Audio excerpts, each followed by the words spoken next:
Hi students, तो मैं आपको समझाने जा रहा हूँ कि छोटा एंगल और बड़े एंगल में लफड़ा क्या है, कि छोटा एंगल क्यों मैं कहता हूँ वेक्टर होता है और बड़ा एंगल क्यों वेक्टर नहीं होता। तो मैंने बताया था कि हर वेक्टर एक प्रॉपर्टी फॉलो करता है कि vector A plus vector B plus vector A के बराबर होता है।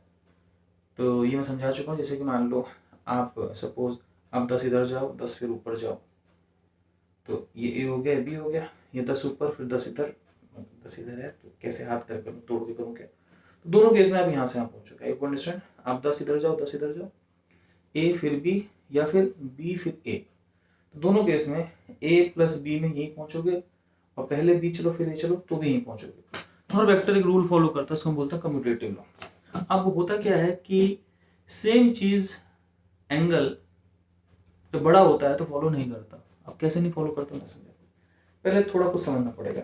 ये बुक है, इसके ऊपर एम्स लिखा है, ठीक है। अब इस बुक को मैं ऐसे घुमा रहा हूँ, पहले आपको ये समझना पड़ेगा कि इस रोटेशन की डायरेक्शन किधर है। तो डायरेक्शन हम कैसे देखते हैं, हम इसका सर्कल बनाते हैं। इसका सर्कल ऐसा है, अगर इसका सर्कल ऐसा है तो इसकी रोटेशन हम बोलते हैं ऊपर, क्योंकि ये सर्कल है, ठीक है। तो ऐसे एक्सिस होगा तो हम बोलते हैं इसका थीटा ऊपर है। ऐसे अगर मैं ऐसे चलाऊँ तो सोचो सोचो सोचो नीचे, अगर मैं ऐसे चलाऊँ तो ठीक है, ऐसे चलाऊँ तो इधर है, और अगर मैं ऐसे चलाऊँ तो इधर, ठीक है। इस तरीके से अगर मैं ऐसे चलाता हूँ, ठीक है, अगर मैं ऐसे चलाता हूँ तो इधर है मेरी तरफ, और अगर मैं वैसे चलाता हूँ ऐसे, है ना, तो उधर की तरफ, मतलब आपकी तरफ, ठीक है। तो अब ये आप समझ गए। अब मैं क्या करूँगा, मैं दो अलग अलग एंगुलर डिस्प्लेसमेंट लूँगा, उनको जोड़ के दिखाऊंगा। जैसे कि मान लो कि सपोज मैंने इसको ऐसे घुमाया, अब तुम क्या बोलोगे इसका एंगल कितना है, मैं बोलता हूँ सुनना।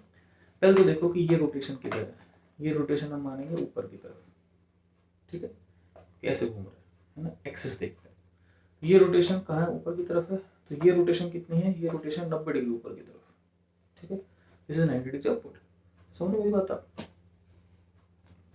ठीक है। तो ये रोटेशन है 90 डिग्री अपवर्ड्स, ठीक है, सही।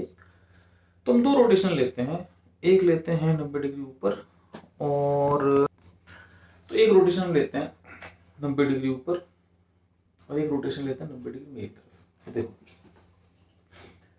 मैंने, अब देखो समझ में आ रहा है तो एक बार नहीं समझ लेना, मैं 10 बार नहीं समझा सकता। 10 बार समझना तो इसी को बार बार करके देख लेना, और एक बार खुद अपने हाथ में किताब लेकर लेना। 90 डिग्री ऊपर की तरफ, तो ये ऊपर ऐसी रोटेशन होगी, तो 90 डिग्री ऊपर, ठीक है।